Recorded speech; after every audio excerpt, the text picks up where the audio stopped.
Okay, good afternoon, ladies and gentlemen, and welcome to the panel.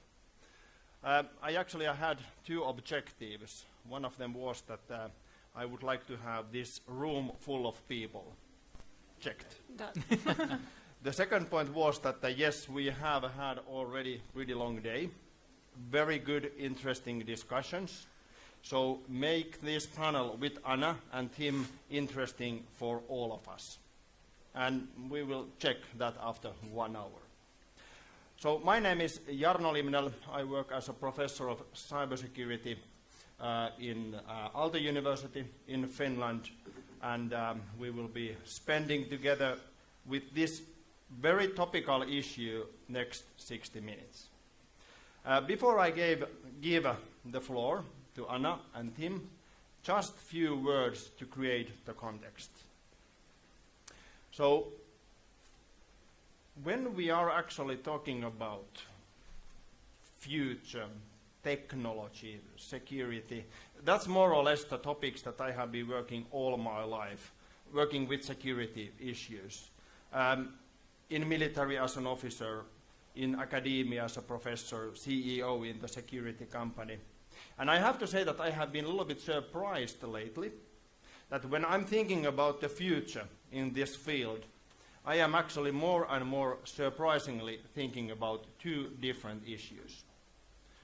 First of them is that when we are talking about security, not only cybersecurity, but in general security in the information and technological era, we are talking about more and more the importance of the battle of the narratives.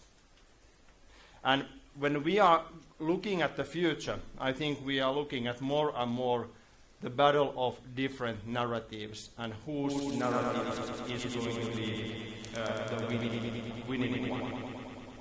The second point that I have been forced in a way to think more and more when I'm thinking about the technology future and the security is actually the ethics.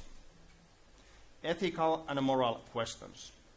And I have to say that I have been very happy during this day listening these good panels and discussions before that the ethics and moral issues has raised up pretty strongly. That wasn't the situation 1 or 2 or 3 years ago. But nowadays, and thinking about the future, we are more and more getting to knowledge that actually when we are talking about the future of the technology, we are not talking about what we can do with the technology, but what should be done with the technology. And then pretty often and pretty fast, we face the moral and ethical questions, especially when the lines between the humans and technology keeps on blurring pretty much. Well, I come from the cybersecurity world, and usually in cybersecurity we separate the 3 different cyberspace layers. First of all, we often forget that there is very strong physical layer which is enabling this information reality. The second layer is so-called logical layer, what we usually call software. But the top level is the cognitive level of the cybersecurity. And when I'm thinking about the future of the security in this digitalizing world, and as you know, we are more or less digitizing everything in the coming years. And we are pretty often forgetting that the main target of the digitalization at the moment is actually us. We are digitizing human brains. And no one really knows where that will lead to. So I would say that so-called the biggest digital or cyber battles will actually be fought over our thoughts. So when we are actually connecting these 2 points, narratives, battles of the narratives, the development of the technology and ethics on it, I think then we are in the heart of this panel. And it has been mentioned already during this day many, many times, the role of the algorithms. And many wise men are saying, and women as well, are saying this phrase, that actually who owns the data owns the future.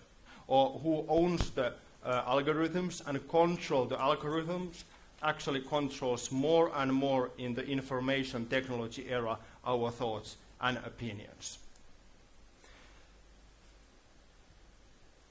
Like I said, I have a military background, and Mikko Hyppönen, my good friend, was giving good presentation this morning, telling that first there was land warfare, then sea, air, space, and now cyber as the fifth domain of the warfare, where the cognitive battles are the most important ones.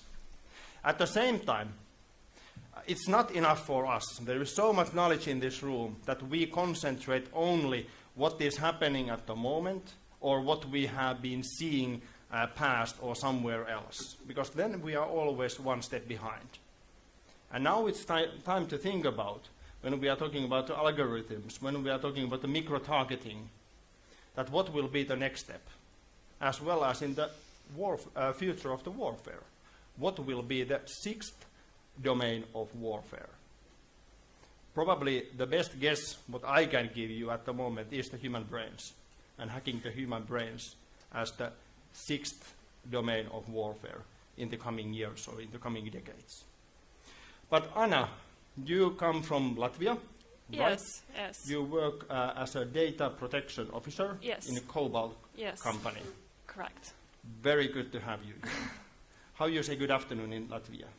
Labvakar. Okay, that's good. Please, floor is yours. I will ask you in 1 hour after the session to repeat that. Okay, good. I will practice. Please.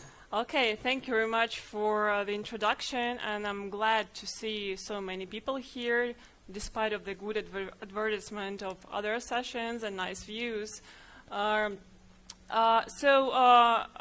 was mentioned, I'm a data protection officer.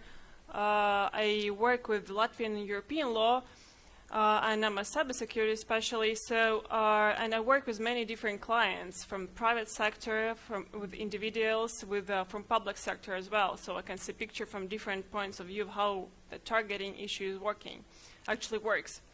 Micro-targeting actually has been a very popular issue recently, especially if you have been following different investigations and litigation that took place and penalties imposed because based on the GDPR that was mentioned today.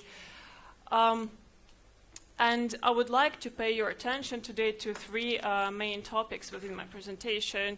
Is that the first one is that micro-targeting really exists, and its micro effects also exists. And yes, it can actually impact you and the whole society. And the third one is that who should be responsible for the micro effects of that micro-targeting. Our market-targeting is not a myth. Maybe it might sound strange because, I have heard different opinions about that. That actually there is nothing bad in that, and that the scope of the targeting, of the also marketing activities, of promoting certain information in the internet is not so dramatic as we can read or can hear, for instance, at the conference, at this conference and at this event.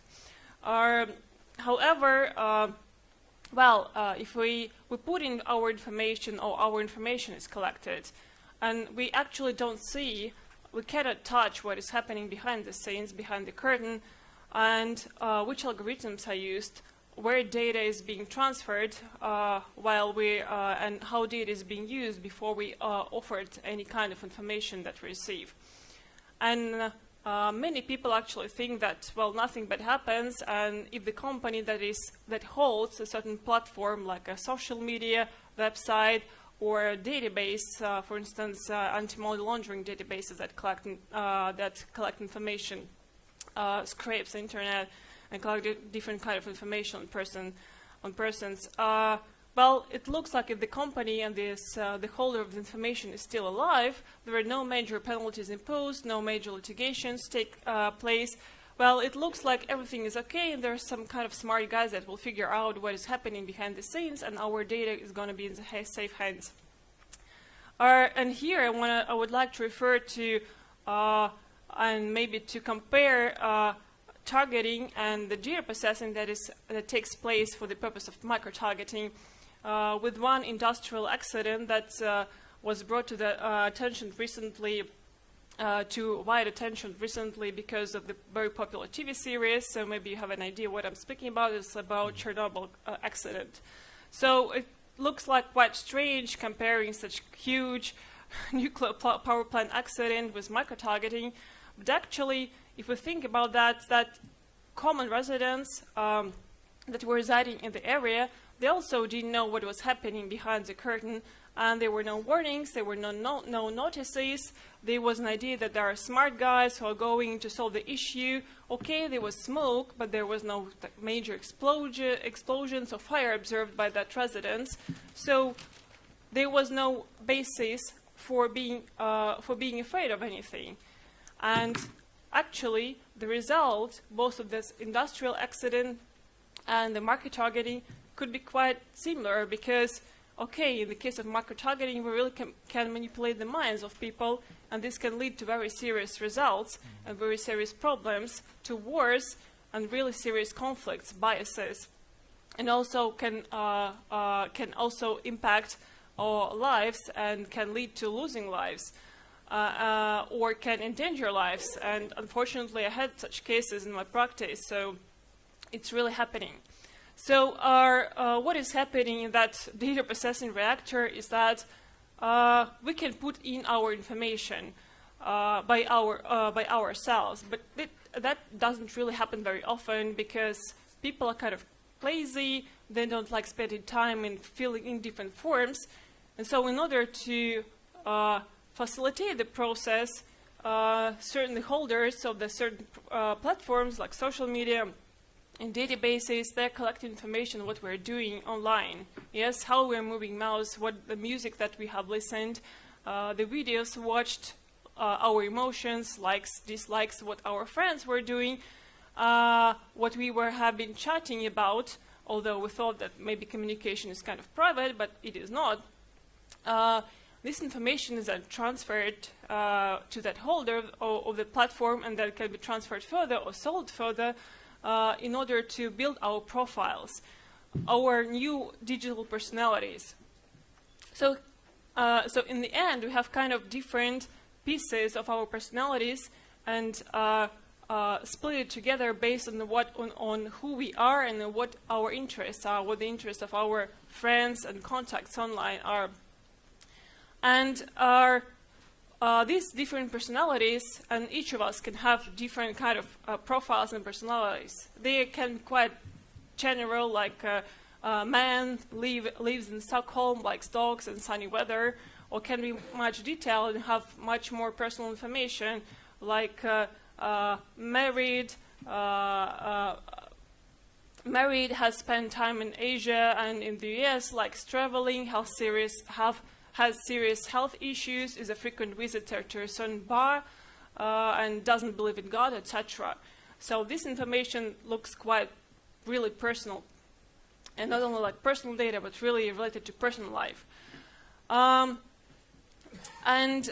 This information is actually is a basis for dividing and for putting our digital identities into different kind of bubbles. Yes, so and it's quite okay because in offline world we're also part of certain social bubbles. Yes, so sometimes our interests overlap with other bubbles, sometimes they're not, and this can be quite natural.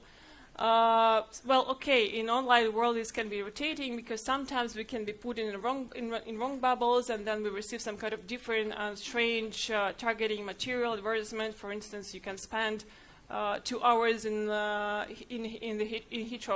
Heathrow Airport, then you will receive constant updates on London weather, although like you reside in a completely different place. So of course there can be mistakes. But what happens then? So we have bubbles, and we are a part of certain bubbles with our certain interests.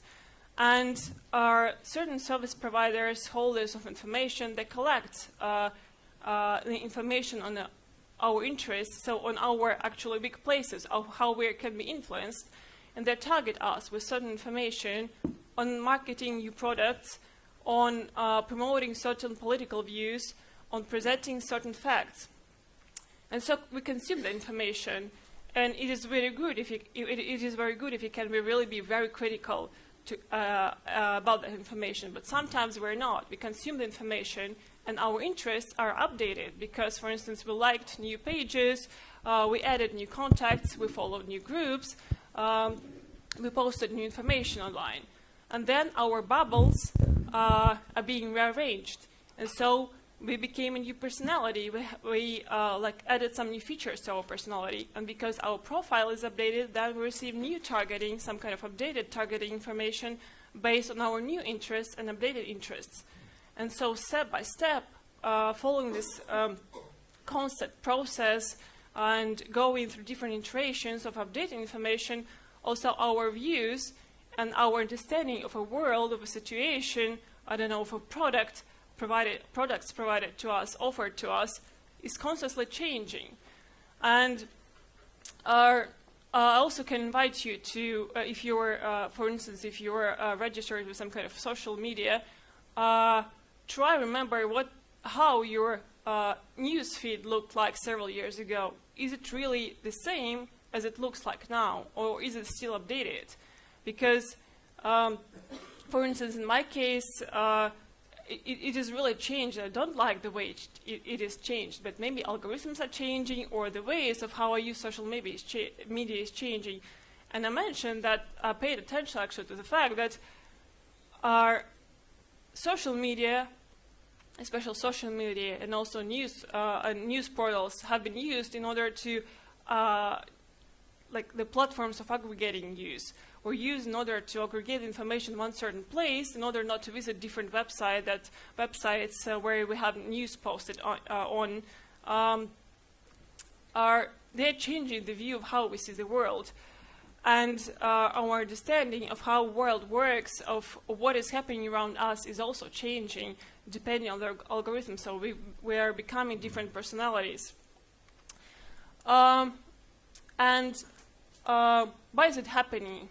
Why we're not able to understand how it works, and why we're not able to understand whether the world is really changing, or whether somebody wants us to think that the world is completely different, that there is a certain type of conflict, or that there are certain types of views, or produce new kind of biases. Because there is a lack of transparency. I know that transparency has already been mentioned today, and it is actually a very important point of view that is also mentioned by the GDPR. But why are the holders of the platforms, the holders, owners of the algorithms do not want us to understand what stands behind, or why this processing is not transparent? Well, first of all, transparency is expensive. It's not only about updating privacy policies, it's also about introducing technical and organizational measures. So, to a certain point of view, this is a question of business priorities. The second reason can be the fact that, well, sometimes the owners of algorithm, the holders of platforms can consider that, well, users are lazy, or users do not really know what they want, what kind of information they would like to consume. They don't like to fill in different forms, and that's why it's more comfortable to provide them with already ready information without requesting any efforts from their part. And the third reason is much worse. It's manipulation, because some holders of algorithms, or some holders of different platforms on information, these owners, they would like us to see world in a certain way, and which is quite bad, because we can become less active. We cannot think that it is not a good idea to go and to vote. We can get new biases, or we can be more angry, we can be more hungry, we can be less tolerant, which is also bad, because sometimes it provokes huge conflicts in the way where there is like an already ready basis for potential racial conflicts, for example. So there are different ways, of course, of ensuring transparency. And the GDPR, data protection, is one of them. Competition, which can be seen from the European Commission, consumer protection, some limitation to the freedom of speech in case of fake news. And introduction of such controls can be actually proactive or reactive. Proactive means that the holders of algorithms and information, they ensure that compliance, that transparency by their own wish, by themselves. But actually that happens really very rare, and sometimes because really it's very hard to understand how to ensure the transparency.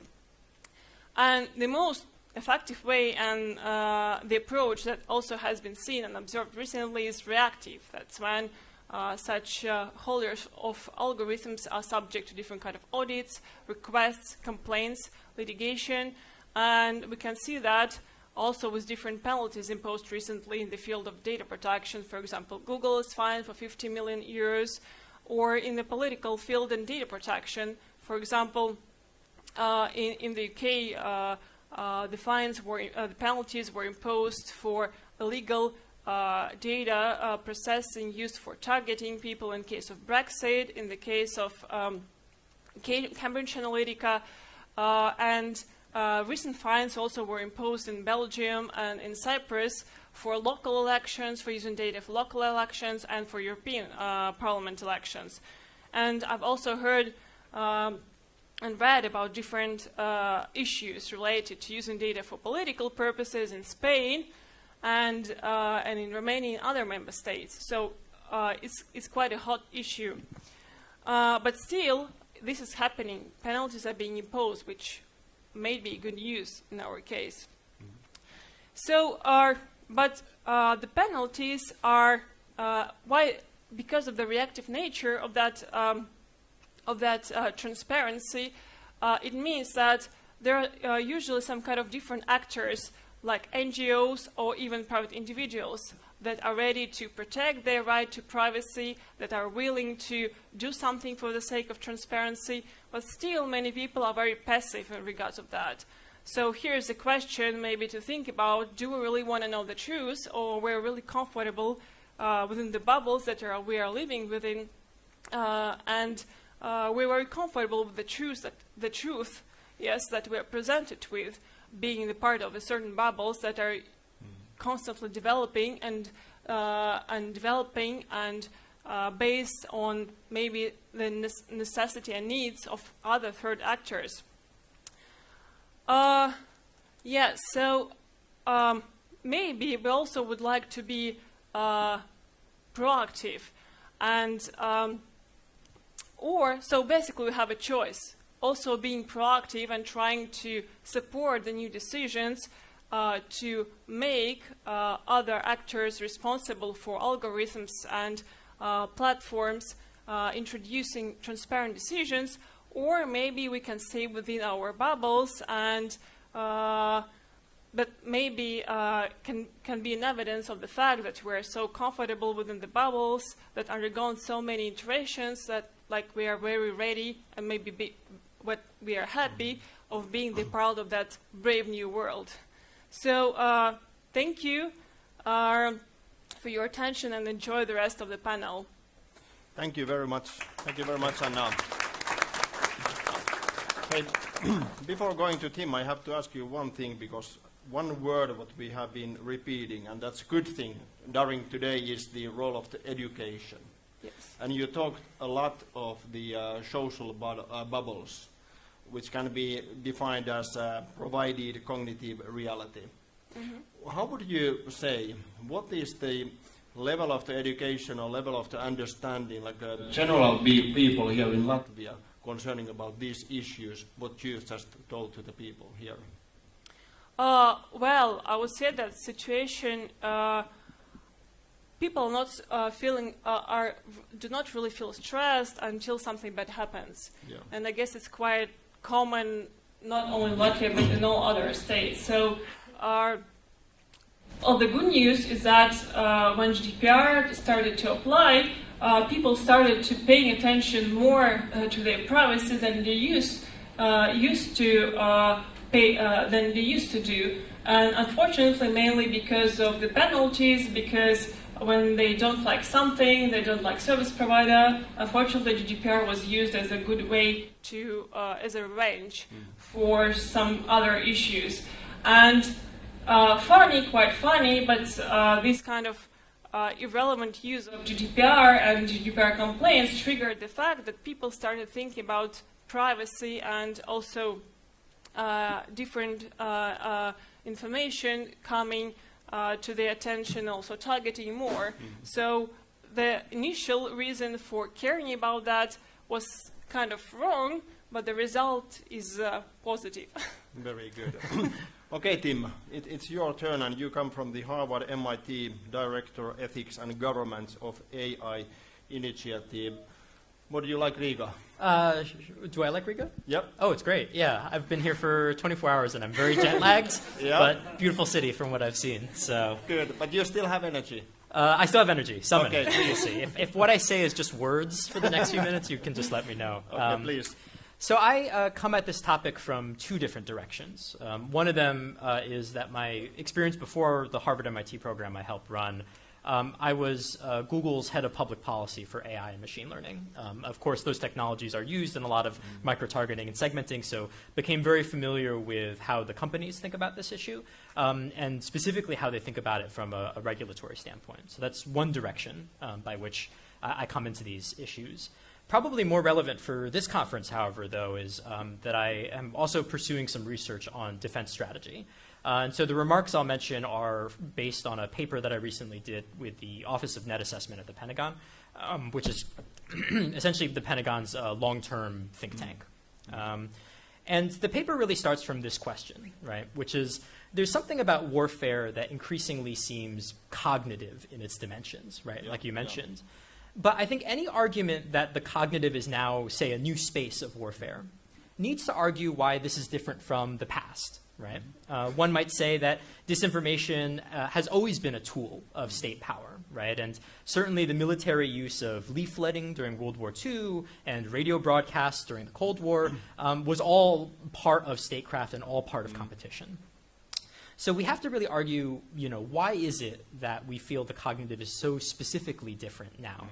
Now, from a regulatory standpoint, I think one of the interesting things is that if you look at the law of war, there actually is not a whole lot about disinformation campaigns, right? That is not really a restricted aspect of the battle space. We have some interesting international law litigation around, for example, the use of radio stations in Rwanda to encourage genocide, right, where liability has been found. But sort of the law of war is kind of silent as far as kind of disinformation campaigns are concerned. And so, I think the question where this paper begins is to say, what is really different about the space?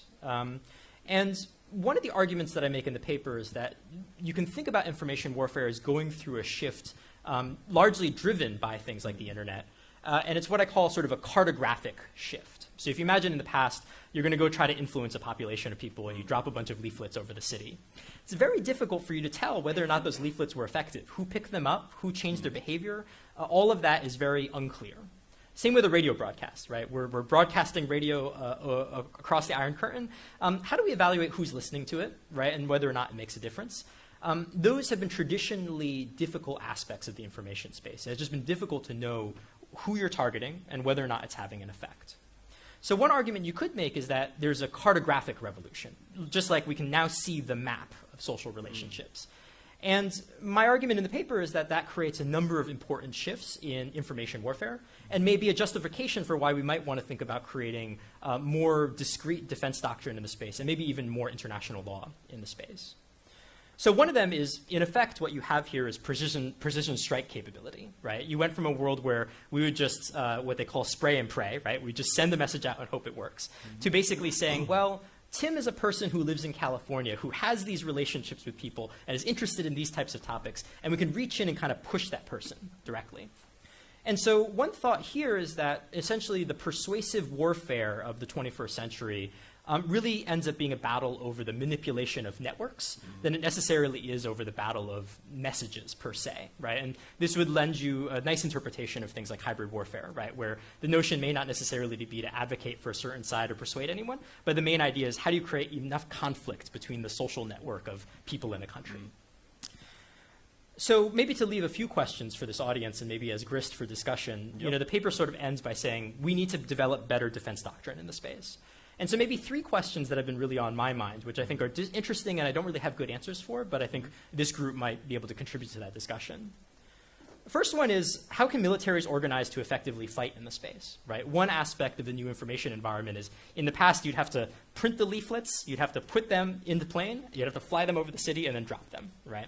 But now messaging is incredibly fast, right? And the response needs to be equally fast. So there's a question about how military organizations have to be restructured in order to win this fight.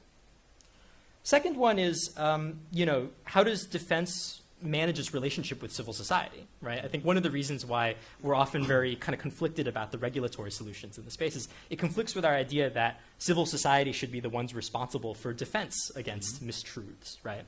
But I think what we clearly see in 2016, right, at least in the US case, is that a lot of civil society institutions, when put up against a state-run campaign, actually can't keep up from a cybersecurity standpoint or even from a messaging standpoint. And so there's a really interesting question about how the defense institutions set themselves up relative to, you know, kind of the white blood cells of civil society that we want to really be handling this in a democracy. The final one, which actually goes to a question from this morning, which is interesting, is could there be an information operation so serious that it would justify kinetic action and retaliation, right? Clearly on the cyber side, we seem to have reached that point. But the question is, at what point does something become so persuasive it becomes a national security risk that justifies the use of actual kinetic, if not lethal action, right? And I think the defense establishment will increasingly have to define these as this kind of cartographic relationship in persuasion occurs. And so that's kind of the frame that I've been thinking about these issues and hopefully is a good grist for discussion. That's very good. Thank you very much, Bill. Tim, I come back a little bit that data manipulation, what you mentioned. Remember, we are now in Europe, not in the United States.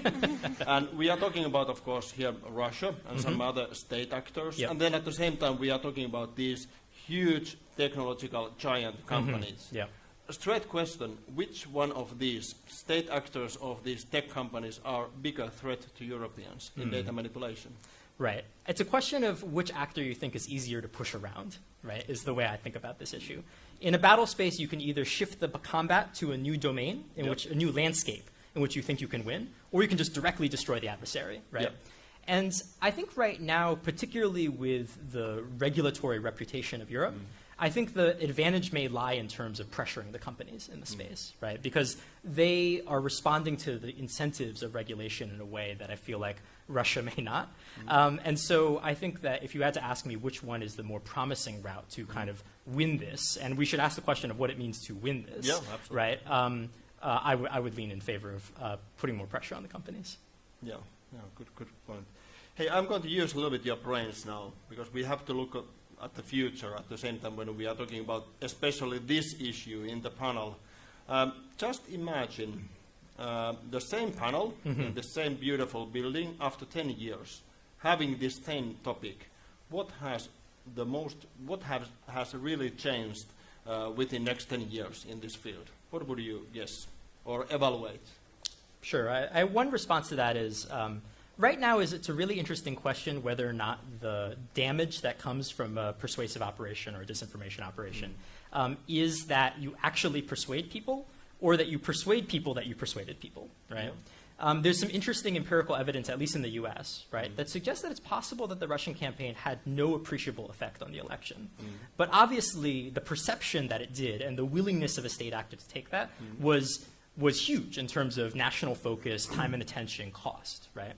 And I think there's underway right now a number of really interesting experiments trying to get to the question of how good is this stuff? Or is it really just a theater that is the battle, right? And I would like to know in 10 years which one is the case, because that totally defines how we create and think about defense strategy.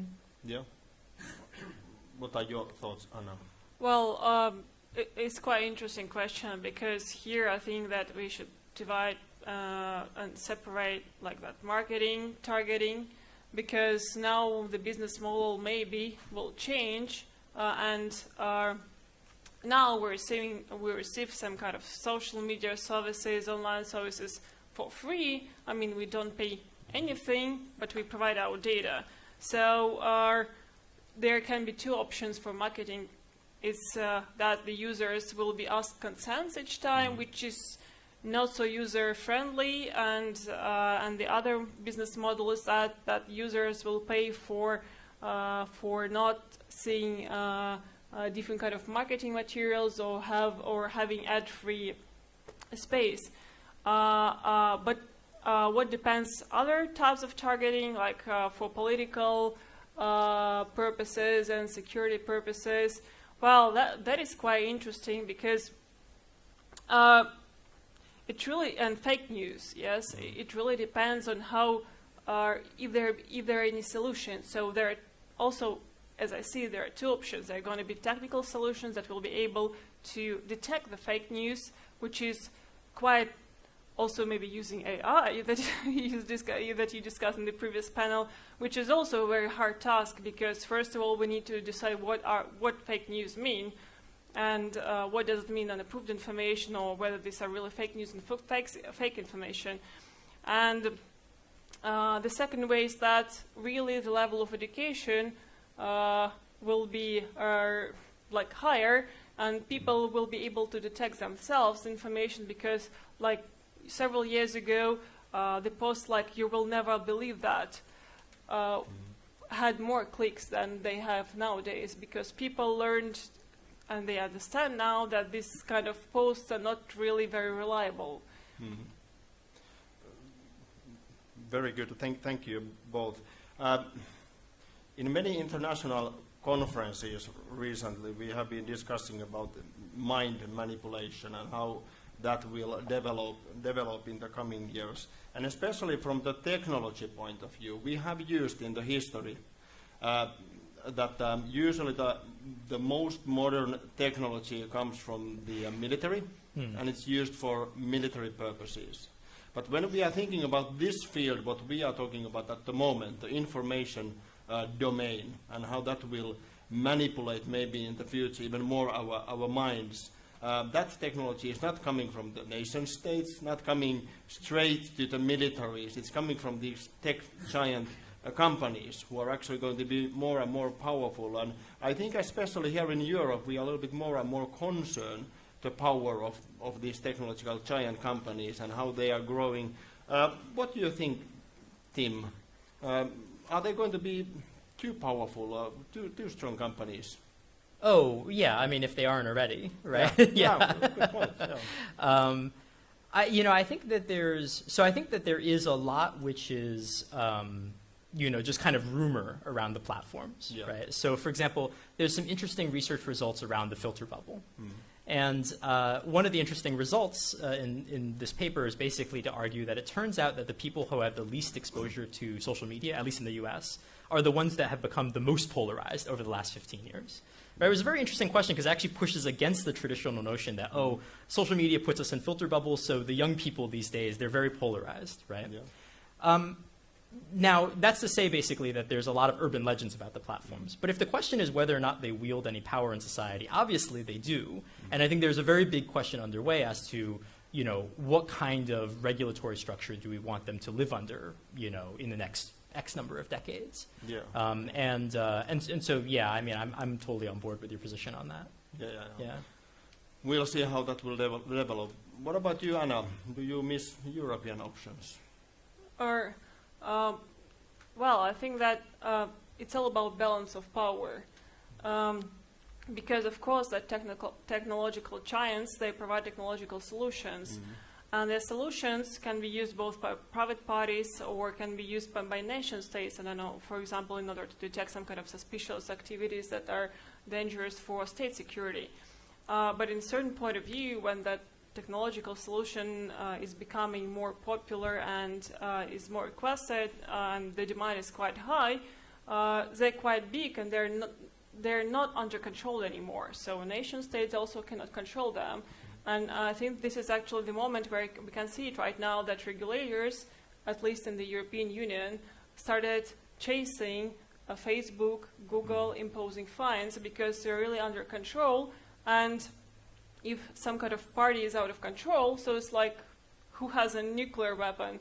It's some kind of a similar dialogue. So you need to have a balance of weaponization all around, like all around the powerful actors. Because if one actor or several actors have some kind of weapon, and this is kind of technology that provides information and processes information, then in this case, others can lose. So now we can see that there is the process that is taking place is the nation states and the European Union tries to balance the power between states, private actors, and that technological giants. Yeah, I think one interesting question in the space, at least in my mind, is so if you see Zuckerberg showing up before Congress or any of the tech CEOs before the various kind of European commissions on this, what's interesting to me is that they are still, by and large, unwilling to recognize their position in society. So they will say things like, oh, well, we strive to be a neutral platform, or oh, the algorithm just shows you what you're looking for, right? And I think generally we would be much better off if they said, yeah, we actually have this influence. Now the question is, how do we make that accountable, right? There is a question as to whether or not you want to regulate them in place, though, right? If the goal should be to say, we want to encourage the next generation of competitors to these platforms, or if we want to say, Facebook is it, we're going to just treat it like AT&T in the US, right? It'll become a state-sanctioned or government-sanctioned monopoly. I think there's benefits and deficits to both sides, but I think that is an open question about like where states want to push these platforms over time. That's a very good point. And thank you for mentioning the geopolitics here as well. As we all know, whatever security we are nowadays thinking about, cooperation is a necessity. Absolutely. For example, in Finland, we have this comprehensive security model. Well, public-private people partnership. More or less, the whole society is collaborating together. But that's not enough. It's like adding also cooperating with the like-minded nations or other states. But maybe we should add, especially after this discussion, also that the cooperation with the like-minded technological companies. So what do you think? Are we going to be, in this sense, are we going to see more fragmented bubbles in the future, that they will be like a Euro-Atlantic social battle with like-minded nation and like-minded technological companies, same kind of bubbles with certain companies in Russia, then China, and maybe somewhere else. Is this the future where we are heading to? There's an interesting antitrust case in Europe from the 90s. It was a battle over whether or not Microsoft Windows would come prepackaged with Windows Media Player, right? And essentially the case said, no, this is anti-competitive. We want you to sell a version of Windows with Windows Media Player and a copy of Windows without Windows Media Player, and we want you to price it at the exact same cost, right? And it turns out that everybody just by and large bought the one with Windows Media Player, and now basically law professors collect this other one as kind of a curiosity. Why do I say that story? Well, I think one of the interesting things is the role of the consumer in all this is in a really interesting battle, right? The idea of saying, okay, we get what we want and we can break apart Facebook. Does that mean we're going to have Facebook Northeast and Facebook South? And like, oh, if you're on the Northeast and South, can we connect on these platforms?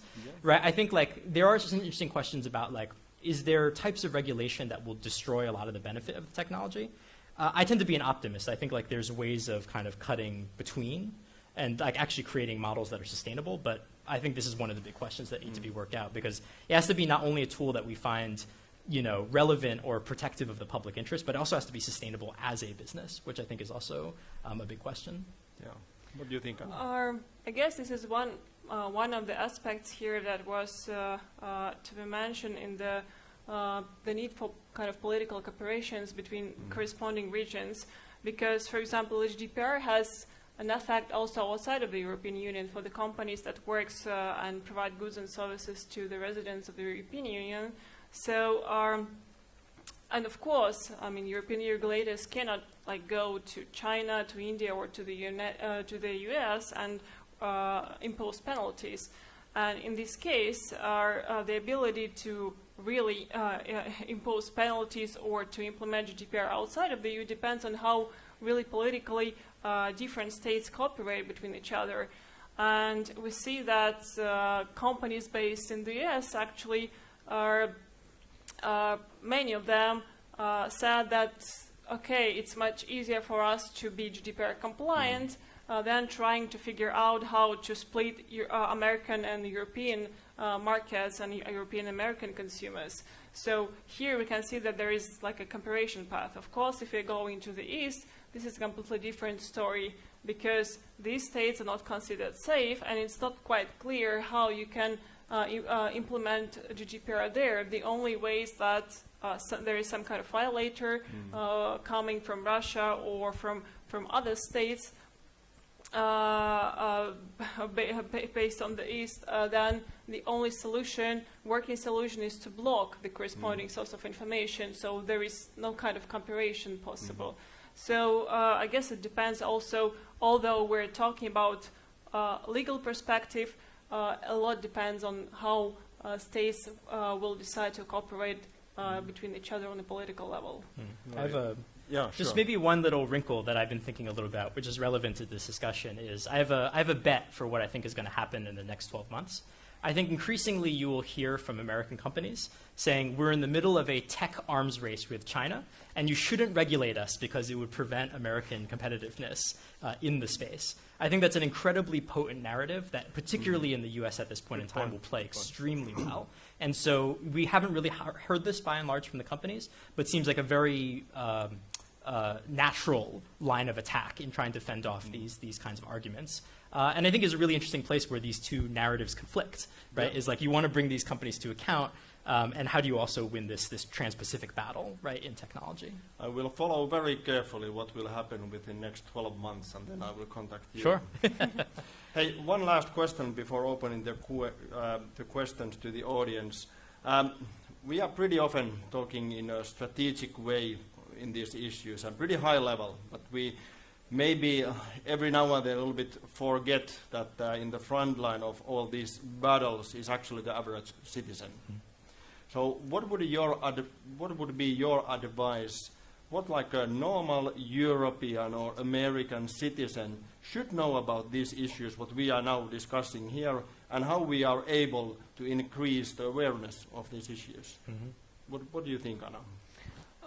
Well, I think that being proactive is very important, and in Europe maybe there is such a bonus that joining some kind of NGO or submitting a claim or a complaint is not so expensive as it can be in the US, so there is some kind of benefit for being proactive. So it doesn't cost you, well, you need to invest your time into drafting complaint, but I think that the first step that should be taken is that each of us maybe should make some kind of exercise and try to pick up any kind of such platform and try to discover what kind of information is processed and which kind of algorithm is applied to this information, because we have the right to know such information based on the GDPR, and sometimes it's quite interesting, and it's a whole discovery to get the information.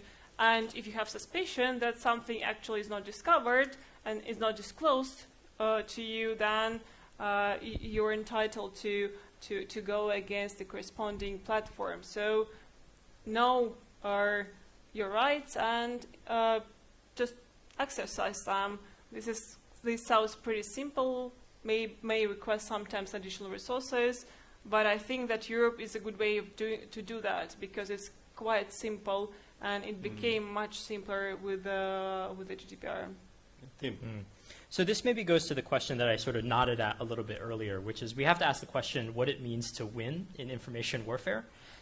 It certainly cannot mean that NATO is the best in the world at running propaganda operations in other people's countries, right? Like, I think that should not be the war aim if cognitive is the new space of battle here. So I guess, speaking from personal preference, right, I think that the way to define winning in the space is to think about what it takes for a society or a public to be defensible against these types of campaigns, right? A defensible public is the thing I'm interested in. That is to say, civil society should be strong enough that it should be able to defend against these attacks without the military ever becoming involved in the first place, right? And I think what that means is really a design on the level of the average citizen at like a very deep level, right? We have to be able to say, oh, you know, a person should exist in a social ecosystem where they are able to adequately evaluate information, right? And that's not just because they are trained in a certain way, but because they are part of institutions or networks of people that have sort of endogenous defense, right? I want the body politic to be strong enough to deal with these campaigns on their own. And I think that is really the war aim here, if you think about the kind of winning in the space and what we actually want to see, which means that there's a kind of an average person at the end of it, but I think institutions obviously play a big role. Okay, one more thing. If I bring this to the society level, Sure. what we keep discussing at the moment is that the battle of the narratives. And if you don't tell your own narrative, someone else will do it. Is that, what do you think? Is that is that important that, for example, European countries or America is able to clarify like their national or regional narratives and communicate that in more actively? Sure, yeah. I mean, there's a question about whether or not the U.S. is telling a consistent narrative at the moment. But I think I don't ask you what that is. Yeah, sure, right, right. But I do think that, you know, so here's one policy that could be stated basically is like, for disinformation campaigns below a certain level, the military sort of like won't take direct action. But if it rises to a certain level of involvement or this is the complicity of state actors, the military will take action, right? Because I think like the military is an extremely blunt instrument in this space. And so I'm skeptical about its ability to tell the narrative in a way that's nimble enough for kind of low-level campaigns. If you try that, you're always going to be losing, right? So you have to pick where you can win. And I think really where it can win is places where the sort of defense ecosystem can offer a defense that other actors in society can't offer. So I would say I agree with you. You need to tell a story. You need a narrative to win the battle of narratives. But we should think about when we tell that narrative and how we tell that narrative. Absolutely, very good. Okay, questions, comments from the audience? We have Mike somewhere there.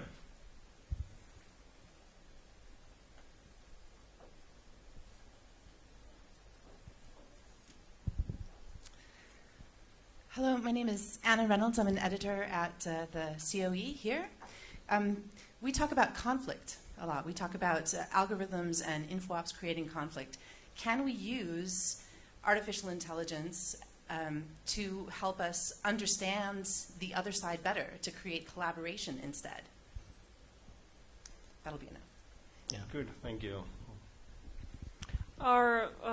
Thank you for the question. Yes, I think that why not? I mean, algorithms as well as any kind of technology can be used for good and for bad. And the question is that what the other party would like to do. So, of course, we're like talking about targeting is about some kind of evil thing, but actually this also can be a good thing. It also can, like in the marketing, in the case of marketing, when you can really see the goods that you're interested in and you're not forced to look like TV ads that are not relevant and not interesting to you.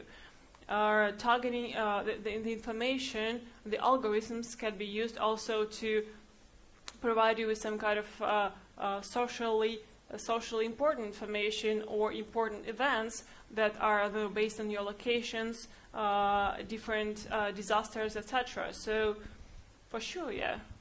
I was thinking more about understanding the other side. So if we are very simplistic about it, some of us have swallowed the blue pill and some of us have swallowed the red pill. Yeah. And we don't really understand the reasoning that goes behind what the other person is thinking. And can we use this information space, this information ecosystem, and all of the knowledge that big data now has to take a step back and follow the train of thought to the place where maybe we share values, or maybe we can agree upon things? Yeah, so I definitely think so. I think that, so some of the most compelling examples of kind of like AI, almost art experiments, you'd say, is like experiments that say, hey, we're going to take you, and then we're going to show you what someone completely opposite on the political spectrum sees. Right? And in some ways, that's basically taking the outputs of the algorithm and saying, well, you only see your version. How about we reveal the whole universe of things that the machine is recommending to different people? And I think those types of experiments are really powerful because, you know, sometimes when you're interacting with a Facebook newsfeed, it's easy to assume that what you're seeing is like all of Facebook. But I think that we really need to think on a systems-wide level around these technologies. And part of it is using these technologies as a way of kind of linking experiences that people wouldn't otherwise have. And so I think there's a way to do that both like intentionally, but we can also design our algorithms better to do that, right? And I think that's also an interesting possibility is, would we want Facebook every 10th post to show you something just totally random from a different, different part of the political spectum? And yeah, I think the answer is yes in some cases. Do you think, Tim, that there will be Facebook after 10 years? Well, at that point, we'll just look back and just laugh. It'll be like social media, where it uses that. No, I think certainly the company will be around. The question is whether or not Facebook, the app, will be really still the core of what it is. I mean, I think its acquisition activity in the space is very interesting. Absolutely. Because the idea is that over time it will sort of be, it will be a conglomerate, right? It'll be whether or not you're a young millennial or an old baby boomer, or an old Gen Xer, right? Like all of those will be within different social platforms. And I think that's really where it'll head. Just to follow a tail end, what follows for me is then, can we use this information to revamp the way that we elect a government, right? What do we do with voting? We can, we have all this information. We can, gerrymandering doesn't have to be a problem, right? So maybe, can you speak to that? Yeah, for sure. I mean, again, I think the question is, to what purpose do we want to put social media? One of the tricky things about social media is that it combines both like, hey, look at this really cool sandwich I was eating yesterday, and like, what is the fate of the Baltics, right? And that makes regulation of this platform extremely difficult because it contains all of these different channels in one place. But yeah, I mean, I think like, could it be used for that? For sure. I think we would just be interested in who makes the decisions around that, right? Yeah. Good afternoon. Major Mark Peebles with Task Force Latvia.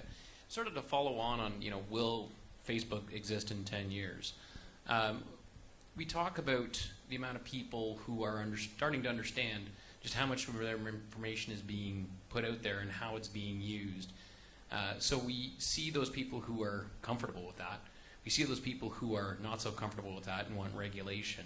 But what potential do you see for an utter allergic reaction?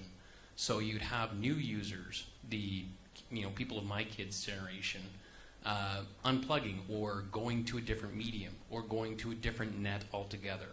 So again, do these people then all of a sudden bolt out of the forest? Mm-hmm.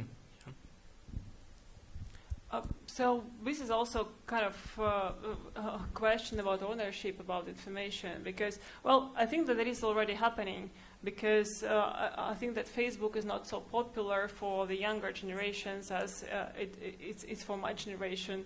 And you can see that things are changing, and Facebook also is changing along, because they, as far as I heard, they recently announced that they're trying to remove newsfeed and will concentrate exactly on connecting people, although it's a Nokia's motto, but about posting information about events, attended, etc. And this is also the comment provided by you, but the fact that people will take altogether and leave Facebook is quite interesting, because I think the data, the information of the users, if they request to delete the information, is like an asset for Facebook. It's like money for a bank. So imagine if all clients of a bank request to return their money at the same time, what's going to happen with the bank? So what's going to happen with Facebook if all users altogether request to delete their data? Yeah, I think what you have in Facebook is you've invented this incredibly powerful lever, right, for shaping society. And there's just one big lever that we can pull. And so I think everybody's natural inclination to that is to be like, that's like inherently bad and maybe like against democratic norms. What we hope is that everybody will flee for the frontier, right? But I think we should also be realistic about the trade-offs of that kind of world, right? Like we imagine a world where every user is just on anonymous WhatsApp, end-to-end encrypted platforms. If you're really concerned about disinformation, right, like, is that a better world? It's actually a little bit unclear to me. So do I think it may happen? Sure, I can totally believe that. I mean, some of the trends you see in things like Snapchat, for instance, or even Gab, which is basically like the alt-right's Twitter, right, are already kind of following these trends of like, we can build our own platform. The outcomes are ambiguous, I think, right now from a public policy standpoint. Yeah. Very good. I think we are pretty soon running out of the time. One last question, Tim and Anna. because we are learning all the time. What you have learned today during this conference?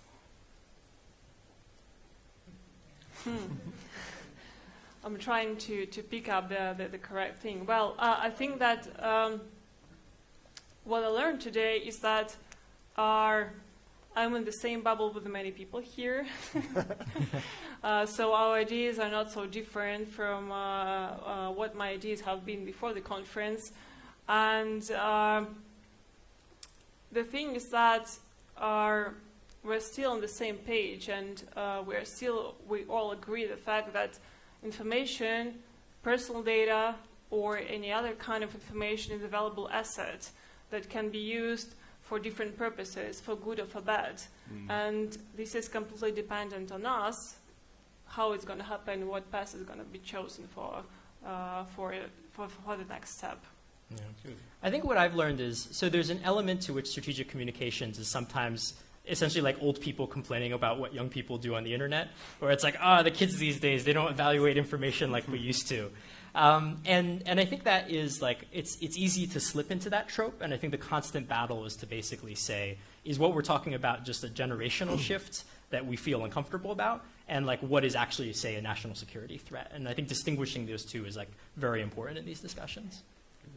Thank you very much for attending this panel, and I propose that we give a big hand to Anna and Tim.